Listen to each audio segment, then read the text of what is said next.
In 1700, three massive empires decided to wipe a small nation off the map. They looked at Sweden and saw an easy target. The king was just a 15-year-old boy. The country was frozen and poor. They thought the war would be over in weeks. They were wrong.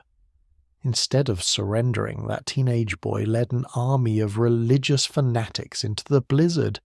He didn't just defend his country, he crushed the invaders. He toppled kings, he marched halfway across Europe, and he terrified the world. But ambition is a dangerous drug. This is the story of an empire that flew too close to the sun. It involves a march into the deadliest winter in history, a battle that changed the fate of Russia forever, and the total collapse of a superpower in a single afternoon. You are watching Be Explained, and this is the rise and fall of the Swedish Empire. How did a country with no resources become the Lion of the North? And why did it all disappear in the snow? To understand how Sweden became a superpower, you have to understand how bad things were before.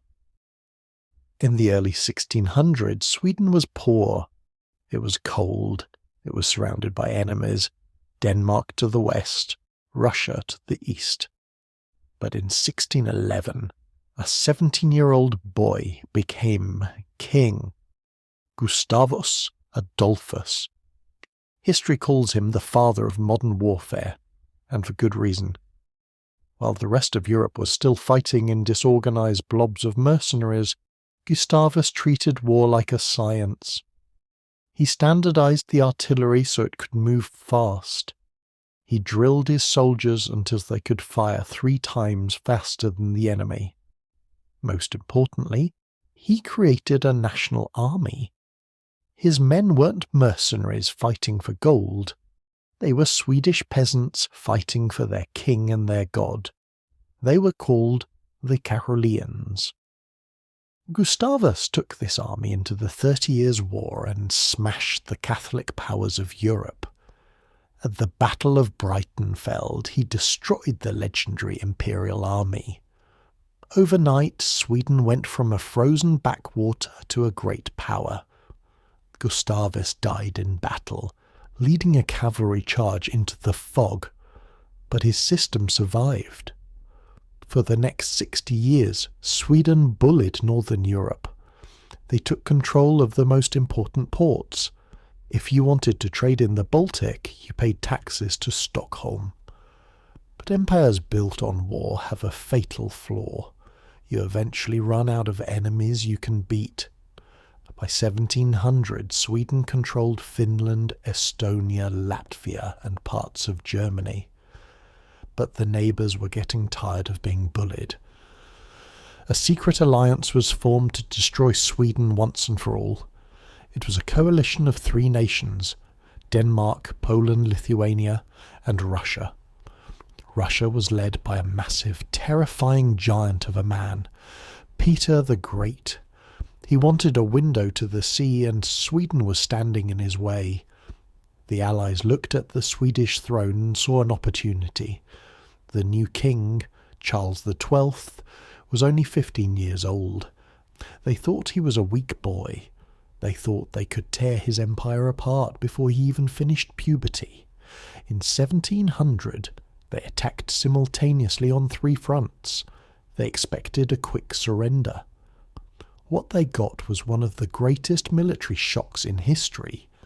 Charles XII was not a normal teenager. He didn't drink. He didn't chase women. He didn't care about luxury. He only cared about war. He read the history of Alexander the Great and decided he would never start a war, but he would never end one until the enemy was destroyed. When the news of the invasion arrived, Charles didn't panic. He mobilized the army. He knocked Denmark out of the war in 6 weeks. Then he turned his eyes to Russia. At the Battle of Nervia, Charles faced a Russian army that outnumbered him 4-1. It was a suicide mission. But a blizzard struck. The snow blew directly into the faces of the Russians, blinding them. Charles ordered a charge. The Swedes emerged from the white mist like ghosts. The Russian army collapsed. It was a total victory. The boy king became a legend overnight. They called him the last Viking. For the next few years, Charles was unstoppable. He marched into Poland and deposed their king. He chased the Russian armies all the way to the border. Europe watched in awe. It seemed like Sweden was invincible. But Charles had a fatal flaw. He didn't know when to stop. Peter the Great offered him peace. He offered to give back almost all the land. Charles refused. He didn't want peace. He wanted to march to Moscow. In 1708, Charles invaded Russia. He had the best army in Europe, 40,000 hardened veterans, but he was fighting an enemy he couldn't shoot, geography. Peter the Great used a strategy that would later defeat Napoleon and Hitler, scorched earth. As the Russians retreated, they burned every village. They destroyed every crop. They poisoned the wells. The Swedes were marching into a wasteland. Then the winter came, the great frost of 1709. It was the coldest winter in 500 years. Birds froze in mid-air and fell dead. Wine froze in the bottle. The Swedish soldiers, the finest in the world, began to freeze to death. Thousands died in their sleep. They had no food. They had no shoes. But Charles refused to turn back. He was obsessed. By the summer of 1709, the Swedish army was a shadow of its former self. They were starving, exhausted, and running out of gunpowder. They laid siege to the city of Poltava. And there, Peter the Great finally turned around to fight. The Battle of Poltava was the funeral of the Swedish Empire. Peter brought 80,000 men and massive artillery support. Charles had only 17,000 starving men left. And worst of all, Charles had been shot in the foot days earlier. He couldn't ride his horse. He had to command from a stretcher. The Swedes charged. It was brave, but it was hopeless. They were mowed down by Russian cannon fire. The lines broke. The king had to be carried away to safety. The entire Swedish army surrendered. Charles escaped to the Ottoman Empire, but the dream was dead. Without its army, the Swedish Empire crumbled. Russia took the Baltic states. They built St. Petersburg on the land Sweden used to own. Sweden was no longer a superpower.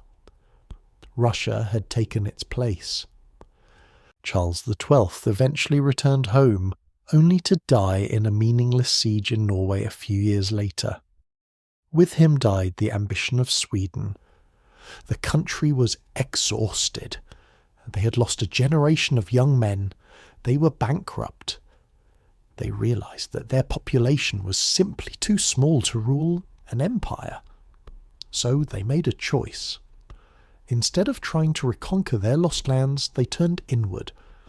They focused on science, on trade, on diplomacy. They decided that the cost of being a great power was too high. The era of liberty began. Sweden became a pioneer of peace, not war. Today, we look at Sweden as a model of stability. But that stability was bought with a century of blood. The Swedish Empire is a reminder that military brilliance isn't enough. You can have the best generals and the bravest soldiers, but you cannot defeat geography, and you cannot conquer the arithmetic of war. The Lion of the North went to sleep, so that modern Sweden could wake up. This is Be Explained. If you want history without myths or noise, subscribe, because the past still shapes the present, and here it is explained.